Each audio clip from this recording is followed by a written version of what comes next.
बच्चों ये है हमारा चैप्टर नंबर फर्स्ट जीएसटी। तो आज हम इसमें एक्सरसाइज 1B देखेंगे कि 1B में किस टाइप के क्वेश्चन करने हैं।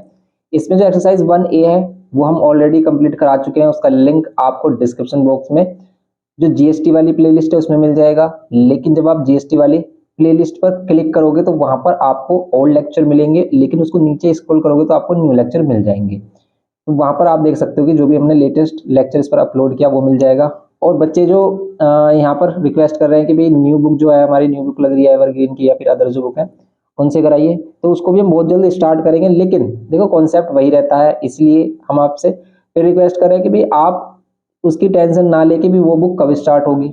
इसलिए आप इन क्वेश्चंस को देखें, आप इन क्वेश्चंस को अगर अटेम्प्ट कर सकते हो, इन क्वेश्चंस को समझ सकते हो, तो वो क्वेश्चन भी आपके लिए इजीली हो जाएंगे, वो आप इजीली सभी क्वेश्चंस कर सकते हैं। तो इसलिए रटने की कोशिश ना करें, क्योंकि क्वेश्चन रट्टाफिकेशन के बेस पर नहीं आते हैं। जो बच्चा रट कर जाता है वो सिर्फ पास हो सकता है।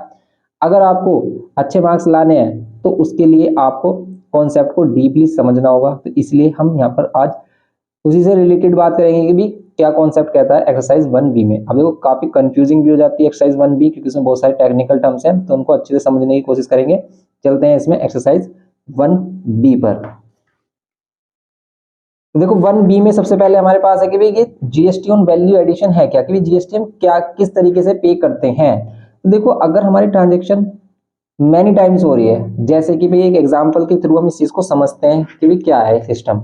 सिस्टम ये है कि भाई आपने देखा होगा कि कोई भी अगर आप आर्टिकल है, कोई भी ऑब्जेक्ट है जिसको भी आप खरीद रहे हो, कोई भी आप शॉप पर गए, आपने कुछ भी खरीदा, चिप्स कोई भी आप इस तरीके से चॉकलेट वगैरह परचेज करते हो, तो भाई सभी चीजों पर, ठीक है, सभी छोटी से छोटी चीज और बड़ी से बड़ी चीज सभी पर टैक्स लगता है। तो टैक्स किस तरीके से लगता है, तो लेट कर लेते हैं कि भाई एक मैन्युफैक्चरर है, मैन्युफैक्चरर जहाँ पर सामान कोई भी हमारा गुड्स या सर्विसेज जहाँ पर प्रिपेयर की जाती है, ठीक है। तो जो भी हमारा आर्टिकल बन रहा है जहाँ पर, वो क्या है, हमारा मैन्युफैक्चरर है जो उसको बना रहा है, ठीक है, जो उसको क्रिएट कर रहा है।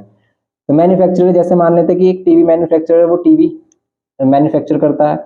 अब मैन्युफैक्चर डायरेक्ट मैन्युफैक्चर से हम डायरेक्ट नहीं खरीद लेते हैं कि भी जाकर हम मैन्युफैक्चर किसी फैक्ट्री वगैरह में गए और वहां से हमने खरीद लेके आए, नहीं खरीदते ना। तो भाई वो मैन्युफैक्चर से कौन लेता है, कि कोई होलसेलर हो गया, ठीक है, होलसेलर हो गया, उससे कोई रिटेलर हो गया। इस तरीके से वो फर्दर ट्रांजेक्शन होते हुए हमारे पास तक आती है, फिर ये कस्टमर तक आ जाती है। तो अब इन केसेस में होता क्या है, तो देखो होता ऐसा है सिस्टम कि भाई टैक्स ऑन वैल्यू एडिशन है क्या। देखो इस चीज को समझेंगे हम, ये क्या सिस्टम है कि भाई ऐड कर लेते हैं कि भाई ये जो टीवी ये बना रही थी, ये मैन्युफैक्चर जो बना रहा था, ये 10,000 का बना रहा था, ठीक है। और इस पे ऐड कर लेते हैं कि वो कितना टैक्स चार्ज कर रहा था, 18% इस पर चार्ज अगर क्या लग रहा था, 18% चार्ज लग रहा था जीएसटी। जीएसटी कितना लग रहा था इस पर, 18%। तो जब ये होलसेलर मैन्युफैक्चर से खरीदेगा तो भाई कितना पे करेगा, तो वो कितना पे करेगा, देखो 10,000 तो पे करना होगा, उस पर 18% जीएसटी और पे करना पड़ेगा। तो जीएसटी कितना पे करेगा यहाँ पर, ये यहाँ पर अगर आप 10,000 का 18% निकालते तो 1800 आएगा। आप कैलकुलेट कर सकते हो सिंपल, हमने फर्स्ट एक्सरसाइज में ये बातें की थी। तो भाई 1800 अगर हम इसका निकालेंगे, 18 डिवाइड बाय 100, 2 जीरो से 2 जीरो कैंसिल, तो सिंपल हमारा 1800 क्या आ रहा है, जीएसटी आ रहा है, जो कि पे कर रहा है कौन, होलसेलर, किसको, मैन्युफैक्चर को। तो यहाँ पर देखो एक तो सबसे पहले टेक्निकल टर्म क्या आता है कि भाई जो होलसेलर है, जो एक रजिस्टर्ड जीएसटी पेयर है, कि इसके पास एक रजिस्टर्ड जीएसटी नंबर है, ठीक है।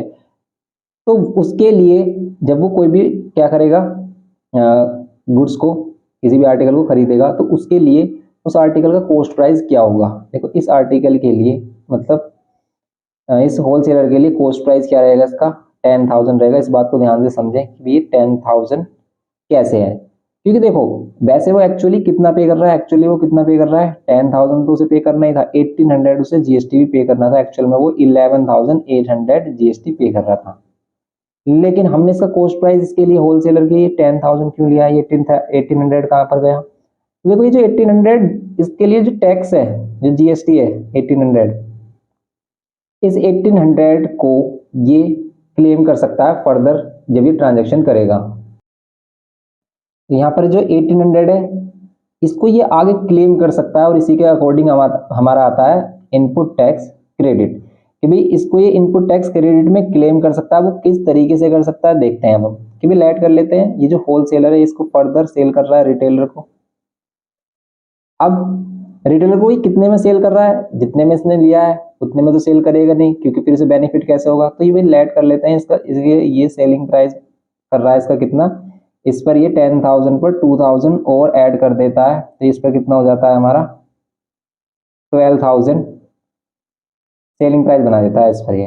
तो ये अपना प्रॉफिट और जोड़ देता है इसमें, और कितना कर देता है इसे प्रॉफिट ऐड करके 12,000। अब ये इसको सेल करेगा 12,000 में, किसको, रिटेलर को। तो जब ये रिटेलर को 12,000 में सेल करेगा तो रिटेलर से भी 18% जीएसटी चार्ज करेगा ये, होलसेलर रिटेलर से जीएसटी चार्ज करेगा। अब कितना करेगा, देखो अगर हम देखें 12,000 का 18% अगर हम कैलकुलेट कर रहे हैं डिवाइड बाय 100, ये 2 जीरो से 2 जीरो कैंसिल, ये कितना आ रहा है हमारा 12 और 18 216 आ जाएगा हमारा, 18 2 36, ठीक है। ये आ रहा है, देखो ये कितना जीएसटी चार्ज हो रहा कर रहा है इससे 2160। अब देखो एक बात समझो यहाँ पर, टीवी लेट कर लेते, ये जो होलसेलर है जब इसने खरीदा था टीवी तो उसने 1800 रुपीज पे किए थे किसको, मैन्युफैक्चर को। अब ये जो 1800 है मैन्युफैक्चर अपने आवास नहीं रखेगा, ये गवर्नमेंट को देगा। अब होलसेलर है ये कितना चार्ज कर रहा है रिटेलर से 2160, ये किसके पास रखेगा, देखो जीएसटी अपने पास नहीं रखता कोई भी, वो गवर्नमेंट को दिया जाता है। भाई गवर्नमेंट को ये कितना पे कर देगा, इतना। तो भाई ऐसा तो क्या होता कि भाई जितनी बार भी ट्रांजेक्शन हो रही होती तो हर बार वो क्या होता, सेल पर ये अगेन एंड अगेन क्या लग रही होती है यहाँ पर चार्जेस लग रहे होते, मीन्स टैक्स लग रहा होता। अब ये इतना टैक्स, तो एक ही हमारे पास क्या है आर्टिकल है, उसी आर्टिकल पर हम मैनी टाइम्स टैक्स देंगे क्या, ऐसा होगा कि गवर्नमेंट को आप टैक्स ही देते रहेंगे, तो फिर तो यहाँ पर गवर्नमेंट का बहुत ज्यादा बेनिफिट हो जाएगा। मीन्स आपका जितना ये अमाउंट है ना, अगर इसकी ज्यादा हम फर्दर ट्रांजेक्शन कर देते हैं, 4-5 बार कर देते हैं रजिस्टर्ड डीलर के लिए, तो उसमें तो क्या हो जाता है, बेनिफिट क्या होता है, सारा टैक्स ही बन जाता गवर्नमेंट का भी। 1800 यहाँ पे कर दिया गवर्नमेंट को, 2160 यहाँ पर पे कर दिया, फिर आगे अगर ट्रांजेक्शन हो रही है जिस पर वो गवर्नमेंट को पे कर रहे हैं तो फिर क्या होती है फर्दर ट्रांजेक्शन होती है हमारी, तो फिर क्या हो जाता है, फिर टैक्स पे कर देते हैं गवर्नमेंट को। तो ऐसा नहीं है कि भाई एक ही आर्टिकल पर आप मैनी टाइम्स टैक्स दोगे, ऐसा नहीं है, ठीक है। तो इसी चीज को ओवरकम करने के लिए क्या किया गया, इनपुट टैक्स क्रेडिट का कॉन्सेप्ट लाया गया। जैसे कि भाई जब ये 2160 अमाउंट क्या लेगा, ये होलसेलर ले रहा होगा, तो ये होलसेलर जब गवर्नमेंट को पे करेगा ना, ये पहले कहेगा कि भाई जब ये पे कर रहा होगा तो ये बोलेगा कि भाई मैं 1800 ऑलरेडी पे कर चुका हूं, इसलिए मैं 2160 पे नहीं करूंगा। मैं कितना पे करूंगा, आप 2160 में से 1800 माइनस कर दो, तो मैं कितना पे करूंगा, ये बोलेगा कि मैं पे करूंगा ये 360 रुपीज ओनली। तो इसी कॉन्सेप्ट को कहते हैं कि भी इनपुट टैक्स का क्रेडिट लेना, ठीक है, फायदा लेना, इनपुट टैक्स का क्रेडिट लेना। तो इसी के अकॉर्डिंग जब ये गवर्नमेंट को पे करेगा होलसेलर, तो कितना पे करेगा, सिर्फ ओनली 360 पे करेगा। क्यों, क्योंकि 1800 वो ऑलरेडी पे कर चुका है गवर्नमेंट को। तो यहां से ही बनता है हमारा कि भाई टैक्स लायबिलिटी कितनी बनती है, भाई इसके लिए टैक्स लायबिलिटी बनती है 360 की। भाई जो होलसेलर है वो गवर्नमेंट को कितना पे करेगा, वो गवर्नमेंट को सिर्फ पे करेगा कितना 360 रुपीज। ओके, तो इसी को हम कह देते हैं कि भाई इनपुट टैक्स क्रेडिट के अंदर इनपुट टैक्स क्रेडिट। और इनपुट टैक्स क्रेडिट सिर्फ कब एप्लीकेबल होता है, सिर्फ रजिस्टर्ड डीलर के लिए, कि भी लेट करते कि भी ये जो होलसेलर है इसके पास जीएसटी नंबर है।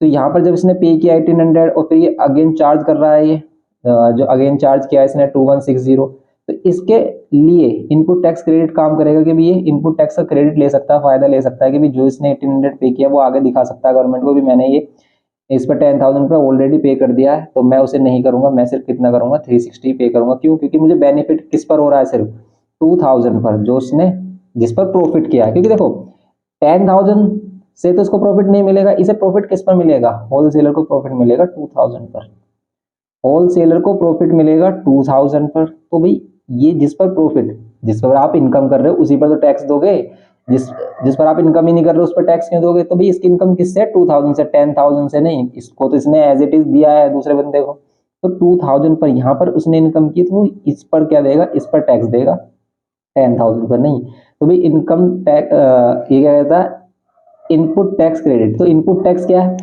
सबसे पहले हम बात करेंगे भी इनपुट टैक्स क्या है। इनपुट टैक्स क्या है, ये जो 1800 है, ठीक है, जो 1800 है ये इसके लिए क्या है, इनपुट टैक्स, ठीक है। और इसको ये क्लेम कर सकता है इनपुट टैक्स क्रेडिट में। तो आप देखोगे क्वेश्चंस में या एग्जांपल्स में कि भी इसको इनपुट टैक्स क्रेडिट लिया गया होगा। अब बच्चे के माइंड में आया कंफ्यूजन कि भी ये इनपुट टैक्स क्रेडिट है, भाई इसको एक क्लेम कर सकता है इनपुट टैक्स क्रेडिट में। इनपुट टैक्स क्रेडिट हमारा क्या होगा कि जो इसने पे किया 360, तो इनपुट टैक्स क्रेडिट के अंडर ये 360 पे करेगा, ये इनपुट टैक्स क्रेडिट हो जाएगा 360। ओके, तो यहाँ पर हम इसको इनपुट टैक्स क्रेडिट बोलेंगे कि भी इनपुट टैक्स क्रेडिट में जो इनपुट टैक्स है इसको हम क्लेम कर सकते हैं कब, जब ये एक रजिस्टर्ड डीलर है। लेट कर लेते हैं कि भी ये लेट कर लेते हैं कि भी जो रिटेलर के पास है, रिटेलर से फर्दर क्या नहीं कर रहा, सेल कर ही नहीं रहा, तो भाई ये इनपुट टैक्स क्रेडिट क्लेम नहीं कर सकता। ठीक है, ये बात समझ में आ रही है। तो इसका इनपुट टैक्स और जो इसने चार्ज किया है ये 2160, ये इसका आउटपुट टैक्स। ठीक है, तो होलसेलर के लिए इनपुट टैक्स कितना 1800, ये क्या है भाई इनपुट टैक्स है, और इसको क्लेम कर सकता है इनपुट टैक्स क्रेडिट में। और ये क्या है इसका आउटपुट टैक्स है 2160, ये क्या है इसका आउटपुट टैक्स। अब इनपुट टैक्स क्रेडिट के अंडर टैक्स लायबिलिटी कितनी बनेगी, इनपुट टैक्स क्रेडिट के अंडर, ठीक है, इनपुट टैक्स क्रेडिट बोलते हैं इसको, input tax credit. Input tax credit को आप कैसे कैलकुलेट कर सकते हो कि भी output tax minus input tax. तो इनपुट टैक्स क्रेडिट के अंडर आप गवर्नमेंट को कितना पे करोगे, तो देखो मोस्टली क्वेश्चन में आप देखोगे सिर्फ वो आपसे इनपुट टैक्स क्रेडिट नहीं बोलेगा, वो कहेगा कि भी गवर्नमेंट को कितना टैक्स पे करना वो बताइए। ठीक है, या फिर टैक्स लायबिलिटी बताइए किसके लिए, ये जो होलसेलर है वो टैक्स लायबिलिटी इसके लिए कितनी होगी। तो यहाँ पर इनपुट टैक्स क्रेडिट के अंडर इसकी टैक्स लायबिलिटी कितनी हो जाएगी, तो जो वो गवर्नमेंट को पे करेगा। तो वो गवर्नमेंट को कितना पे करेगा, आउटपुट टैक्स 2160, इनपुट टैक्स 1800, कितना पे कर रहा है ओनली 360 वो गवर्नमेंट को पे कर रहा है। तो ये सिस्टम है इनपुट टैक्स क्रेडिट का। तो इनपुट टैक्स क्रेडिट हम किस पर कैलकुलेट करते हैं, इनपुट टैक्स क्रेडिट हम किस पर कैलकुलेट करते हैं, वैल्यू एडिशन पर। वैल्यू एडिशन देखो जीएसटी का मीन्स क्या है, वैल्यू एडिशन, कि जो टैक्स किस पर लिया जा रहा है, वैल्यू एडिशन पर लिया जा रहा है। मीन्स कि जो भी हम एक्स्ट्रा वैल्यू ऐड कर रहे हैं सिर्फ उसी पर, ठीक है, जो भी हम एक्स्ट्रा वैल्यू ऐड कर रहे हैं सिर्फ उसी पर जो टैक्स चार्ज किया जा रहा है वही क्या हमारा जीएसटी, इसी को बोलते हैं जीएसटी अंडर वैल्यू एडिशन।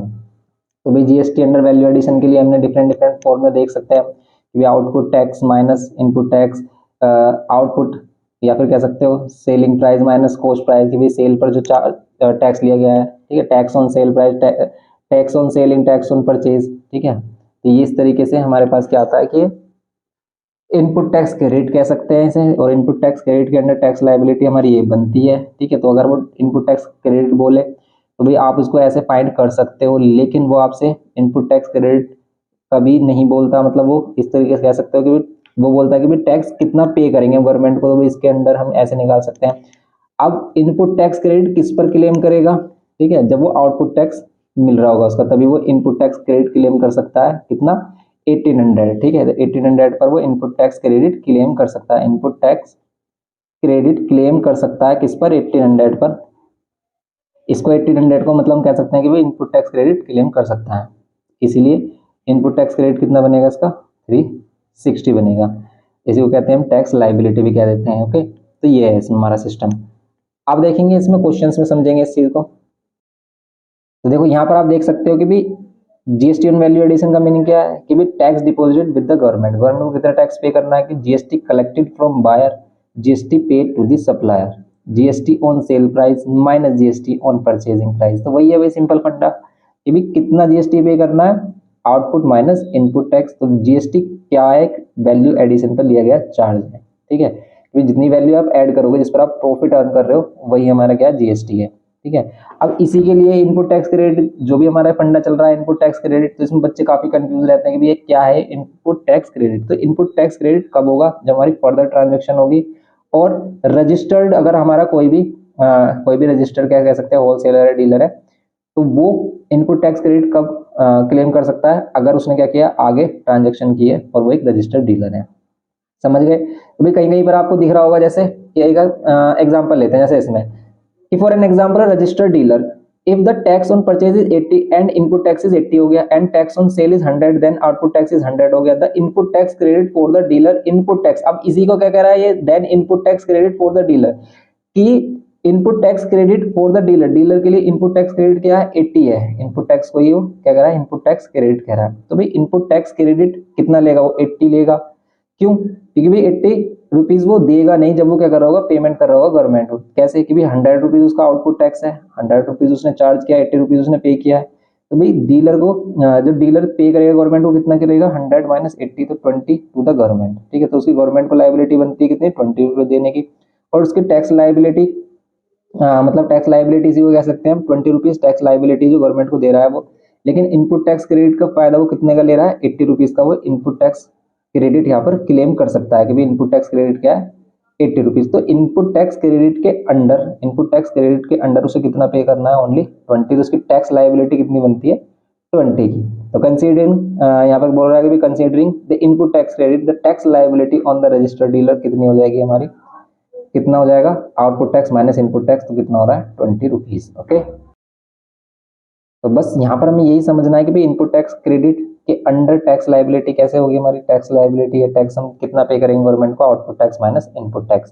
तो ये जो इनपुट टैक्स क्रेडिट है वो कब यूज होता है हमारा इनपुट टैक्स क्रेडिट का कॉन्सेप्ट, जब हम क्या कर रहे हैं प्रॉफिट पर क्या कर रहे हैं टैक्स अर्न कर रहे हैं। तो भाई वैल्यू एडिशन पर जो टैक्स अगर हम अर्न कर रहे हैं मीन्स अगर आउटपुट टैक्स है, ठीक है, तभी हम इनपुट टैक्स क्रेडिट क्लेम कर सकते हैं, वरना हम नहीं करेंगे। ओके, ये बात हो गई।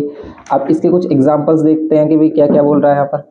एग्जांपल यहाँ पर जैसे बोल रहा है कि ABC are three traders belonging to the three different state. Trader A sells some goods to the trader B and for 500 rupees, and trader B sells the some goods to the trader C at a profit of 200 rupees. If the rate of GST is 12%, calculate the tax liability on the trader B. तो वो tax liability बोलेगा या government को पे करने वाला tax बोलेगा कि वो कितना पे करना है। ओके, तो यहाँ पर हम क्या कह सकते हैं कि भाई गवर्नमेंट को कितना पे कर रहा है। यहाँ पर देखो सिंपल वो कह रहा है कि भाई एक डीलर ए है, उसने बी को अगर कोई भी इसका गुड्स है तो उसको वो क्या कर रहा है सेल कर रहा है। ABC are two traders belonging to the three different states. A sells some goods, B को सेल कर रहा है कितने में, तो बी को सेल कर रहा है वो 500 रुपीज में, बी को सेल कर रहा है 500 रुपीज में। कह रहा है कि भाई for our trader A selling price कितना 500, IGST कितना, इस पर 12% लग रहा है। क्या कर रहा है कि belongs to the three different state में, तो हम IGST चार्ज करेंगे, कितना हो जाएगा 60 रुपीज। तो ये 60 रुपीज कौन पे कर रहा है, ट्रेडर बी कर रहा है। तो सेलिंग प्राइस कितना हो रहा है इसका, भाई ये कितने में सेल करेगा सर बी वाला 500 का था ये इस पर बी जो है इसको फर्दर सेल कर रहा है ट्रेडर सी को प्रॉफिट ऑफ 200 के, तो 700 पर सेल कर रहा है। और फिर इनपुट टैक्स क्रेडिट इसके लिए कितना हो जाएगा, ट्रेडर बी के लिए इनपुट टैक्स क्रेडिट भी कितना रुपए क्लेम करेगा इनपुट टैक्स क्रेडिट में 60 रुपीज, जो भी इसका इनपुट टैक्स है, इनपुट टैक्स उसने मतलब जो उसने पे किया है ए को 60 रुपीज। आउटपुट टैक्स कितना मिल रहा है इसे 700 का, अगर हम 12% फाइंड करते हैं तो 84 रुपीज। तो इसकी टैक्स लाइबिलिटी गवर्नमेंट के लिए क्या बनती है, वो कितना पे करेगा ओनली, तो बी कितना पे करेगा ओनली 24 रुपीज करेगा आउटपुट माइनस इनपुट टैक्स। अब देखो input tax credit input tax, इसमें कंफ्यूजन है कि भी इनपुट टैक्स क्रेडिट और इनपुट टैक्स दोनों सेम ही है क्या। तो देखो अगर यहाँ पर क्या हो रही है फर्दर ट्रांजेक्शन हो रही है, जैसे बी फर्दर ट्रांजेक्शन हो रहा है, तो आप ये 60 रुपीज को कैसे किस में क्लेम कर सकते हो, इनपुट टैक्स क्रेडिट में क्लेम कर सकते हो, ठीक है। तो इनपुट टैक्स क्रेडिट 60 रुपीज क्यों दिखा रहा है, क्योंकि क्लेम हो सकता है 60 रुपीज इनपुट टैक्स क्रेडिट में, क्योंकि इसको फर्दर सेल किया जा रहा है, ट्रेडर बी इसको फर्दर सेल कर रहा है, ठीक है। 500 का लिया इसने बी ने और 700 का सेल कर रहा है सी को, ठीक है। ए से लिया 500 और सी को सेल कर रहा है कितने का 700 का। तो भाई अगर ये फर्दर सेल कर रहा है तो जो इससे लिया टैक्स, ठीक है, जो इसको पे किया है ए को और जिससे ले रहा है, ठीक है, तो ये इसका आउटपुट टैक्स ये इसका इनपुट टैक्स हो गया, जो इसने किसको पे किया ए को, दोनों को माइनस कर देंगे तो टैक्स लाइबिलिटी बनेगी 24 रुपीज। तो बस ये हो जाएगा हमारा कि भी इनपुट टैक्स क्रेडिट के अंडर जो हमारी टैक्स लाइबिलिटी बन रही है वो 24 रुपीज बन रही है। तो यहाँ पर अगर वो इनपुट टैक्स क्रेडिट यहाँ पर दिखाता है हमारा, तो कब दिखाएगा, जब वो फर्दर ट्रांजेक्शन कर रहा होगा। अब जैसे ए सी के पास आ जाए हम, सी में वो इनपुट टैक्स क्रेडिट नहीं दिखाएगा सिंपल, क्योंकि वो फर्दर ट्रांजेक्शन नहीं कर रहा। अगर सी इसको फर्दर सेल कर रहा है तो इनपुट टैक्स क्रेडिट बनेगा उसका, इनपुट टैक्स उसके लिए वरना नहीं बनेगा। अब देखेंगे इसमें हम, जैसे इसमें ए वाला कह रहा है कि 8th वाला है हमारे पास, कह रहा है कि product is sold from Kanpur to Varanasi for 12,000 and then from Varanasi to Ranchi at a profit of 4,000। तो वही और हमारा फर्दर ट्रांजेक्शन हो गई हमारी वाराणसी से रांची में। देखो यहाँ पर यूपी से यूपी में ट्रांजेक्शन हो रही है, फिर यहाँ पर हमारी क्या हो रही है वाराणसी से रांची में, यूपी से झारखंड ट्रांजेक्शन हो रही है। तो आप कह सकते हो भाई सेम स्टेट ट्रांजेक्शन है तो इंट्रा स्टेट है, इंट्रा स्टेट में हमारा क्या होता है CGST और SGST चार्ज होता है सिंपल, तो वो CGST और SGST दिखा रहा होगा, देखो यहाँ पर CGST SGST, ठीक है। अगर हमारा 18% है टोटल, तो 9% 12,000 पर कैलकुलेट किया है, फिर क्या किया है इसने, फिर SGST भी सेम होगा जितना CGST होता है, इसको ऐड कर देंगे।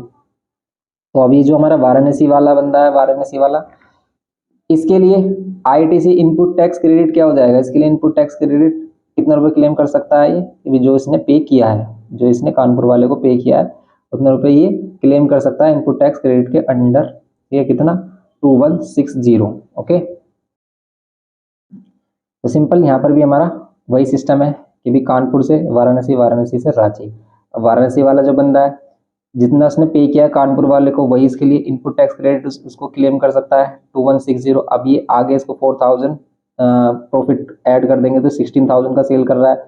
अब वो कितना चार्ज कर रहा है, 18% GST चार्ज कर रहा है, तो 2880 चार्ज कर रहा है। ये इसका आउटपुट टैक्स हो गया, ये इसका इनपुट टैक्स हो गया, इन दोनों को माइनस कर देंगे हम, तो टैक्स लाइबिलिटी बन जाएगी किसके लिए, वाराणसी वाले के लिए 720 की। भी कितना पे करेगा 720, और इसको ही क्लेम कर सकता है 2160 as a input tax credit. बस ये सिस्टम है इसमें। और इसमें का क्या सिस्टम है, देखो कभी वो बोल देता है कि भाई जैसे ये लेट कर लेते हैं वाराणसी वाला बंदा, वाराणसी वाले बंदे के लिए कॉस्ट प्राइस क्या होगा इस आर्टिकल का, तो भाई कॉस्ट प्राइस वाराणसी वाले बंदे के लिए क्या होगा, विदाउट GST। याद रखना, जो इनपुट टैक्स क्रेडिट क्लेम कर रहा है तो उसके लिए हमारा क्या होगा, cost price, article cost price क्या होगा, ओनली जितने का उसने जो क्या कर रहा है, जितने का उसने परचेज किया 12,000 का, उस पर जो टैक्स लग रहा है उसको ऐड नहीं करेंगे, जो हमारा टैक्स लग रहा है उसको ऐड नहीं करेंगे।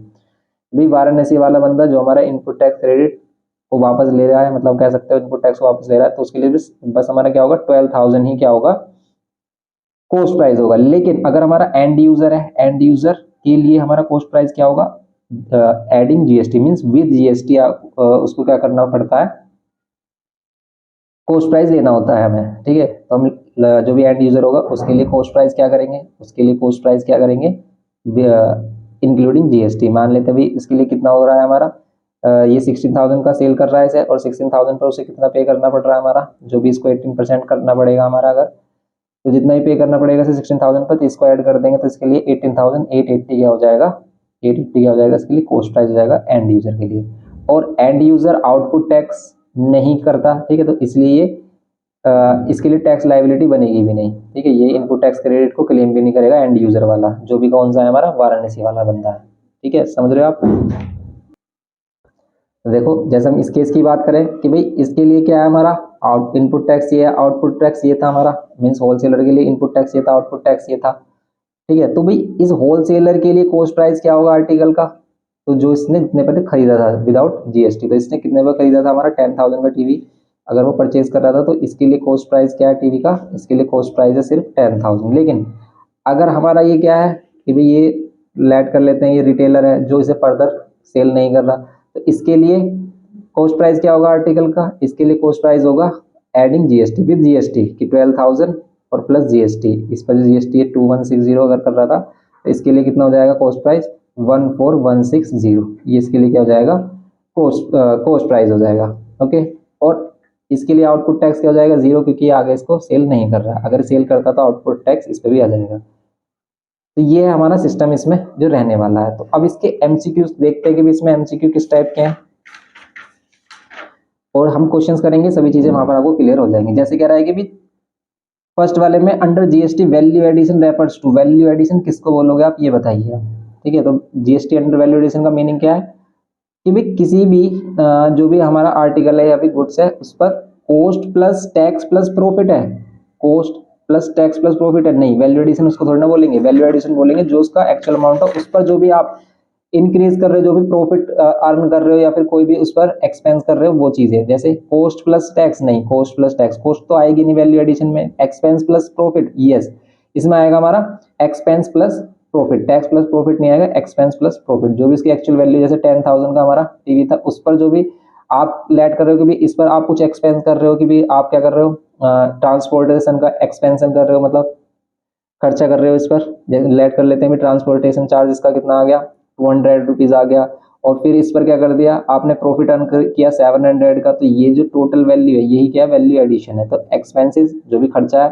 प्लस प्रॉफिट ही क्या होता है, वैल्यू एडिशन होती है जिस पर जीएसटी चार्ज किया जाता है। ओके, बी वाले में input tax credit sale only be allowed against, input tax credit कब अलाउड होगा, जब इस पर आउटपुट टैक्स लग रहा होगा। ठीक है, एनी टैक्स पेएबल, तो जब वो आउटपुट टैक्स चार्ज कर रहा होगा तभी क्या कर सकता है वो इनपुट टैक्स क्रेडिट अलाउड होगा, वरना होगा ही नहीं।